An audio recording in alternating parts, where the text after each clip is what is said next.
Hey YouTube, so it's Kristen here. It's been 2 months since I've been on, and for some reason tonight I felt like updating a little bit and just saying hi. And even though I've been really unsure about connecting to the diagnosis of DID and having it on my mind too much being a problem, I've taken a break, and so I feel I now know what it's like when I'm putting aside any focus on it, and when I'm daily giving healthy mindfulness and attention to it. Let me update. So I'd like to share kind of what I've learned. It's a good starting point to connect to where I was at. I kind of just made a decision that I know that I am me, the core personality, the one that struggles with, the weight of life, and the one who has all the memories, and the one who makes decision and has will and has an urge to worship God, and all of that, and the one that loves all my loved ones so much. That is me, and that is my core self, and I just told myself that's what I am. And these altars, I don't have to get into the language and the lingo and start boxing myself in or looking through other people's terms. I did that for a while, and now I need to see, what if I stop doing that?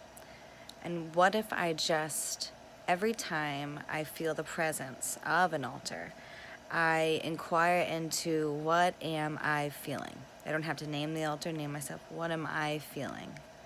What am I, and just really practice that mindfulness and know that no matter what name or feeling it is, that I am still one soul, one main core being. And that it doesn't matter if it's coming from a childish version of me, a hyper spiritual version of me. It's all me. And I just made the decision to see it that way and to try that out, and to, not read anything about it, not watch other people's videos, not log in to the social media, and just take a break. And so I've been doing that for 2 months, and I have not switched out once. I think that's interesting. I think that on one hand, it could be looked at as collaboration of my parts to just cooperate with the ultimate will. It could really show the power of thought, and how when we label things and perceive things certain ways, they get stronger and stronger and stronger. And sometimes it can be instantaneous, instantaneously strong. And so being loose with our perception, knowing that top science is never the right science, and so we're always just proving different things, being open to not other possibilities like they're true, but entertaining them and seeing how they feel. Like, what if we all have aspects of ourselves, and I'm just more aware of my subconscious than someone else, and that's a skill set in meditation and all these other things, and it also causes this. And that happened because, yes, I have a history of trauma, and I've been cracked open, and so I think that post-traumatic growth can go a lot of ways. I think how we perceive it and can affect things. When I was first decided to talk back to these altars, that I kind of felt like a presence. I felt a general age, a mood change, could kind of see in my mind an image of a different characterization of myself or a different being. I just, and as I came to know of and understand the connection of all of those experiences with my shamanic journeying and those trance states, being in a trance and having connection to inner selves. I really, when I talked to them, it became more alive. Just like how it works in lucid dreaming or shamanic journeying, that when you engage with it and you see it as real, it becomes more active. And I don't know, in the case of DID, if it's healthy to actually have a chronic communication with these parts as if they're separate than you, than to have the wisdom that it's all you. And I want to give an example of what I mean, that it's all you, but it's appearing separate.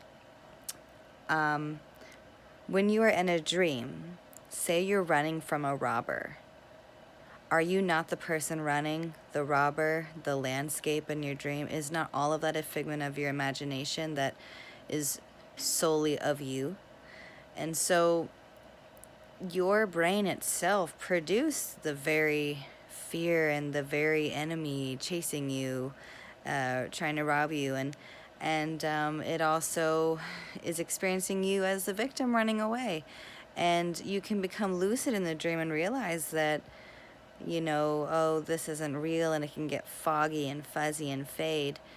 Or you can choose to, if you're lucid and you want to play around, you can choose to be active with the characters like they are real, and they stay functioning as they are. And so the attention we give to things with our consciousness in altered states affects how they form. The same way that, how law of observation works with light, that, they're mirroring observation and expectation. It's interesting. Expectation being a thought form that can produce some form of energy that light itself responds to, the basic law of observation on light when perceived by humans. And so it's just interesting to keep this all in mind, how nature works and thought works and observation. And that I think I realize, okay, I don't have to be scared. I can remind myself that I am empowered, the one soul that is in me, and that I don't have to do anything to control it. I can just say, you know what, self, you don't need to act out in different versions of yourself to be very clear and to have what you need. I can do that. I can tune in. I can bypass that. And just by looking at it that way and deciding that that's how I want to live, that has been what's happening the last 2 months. And so a majority of me is like, I guess I don't have DID. Or it's like, or do people go into repression for that long like that? I have had some stressful moments, but no blimp at all of a thought related to alters. So I got a lot better also with all disassociation when I got off of my Risperdal. I really feel like maybe it just caused me to be so much more and more disassociated that I personified these feelings, and I don't know, it's so strange, but yeah, I'm just on one antidepressant and an occasional anxiety pill, and I'm very balanced now. So yeah, I'm doing good. I kind of miss some of the community aspect of being on the DID community, but it just didn't seem right to really keep participating while trying the experiment of seeing, what it's like to just choose my own brand of post-traumatic growth. And how I wanted to do it, and to just trust that if I do have parts, they're gonna have to all work together, that I don't know. So I'm doing good. I don't know what else to say. Happy holidays, and I guess I would like to take these videos in a different direction and give updates on my mental health in general. I think just on grief and loss, and just maybe share sometimes about that, and maybe I won't. I don't know. So, thanks for watching, guys. Have a good day.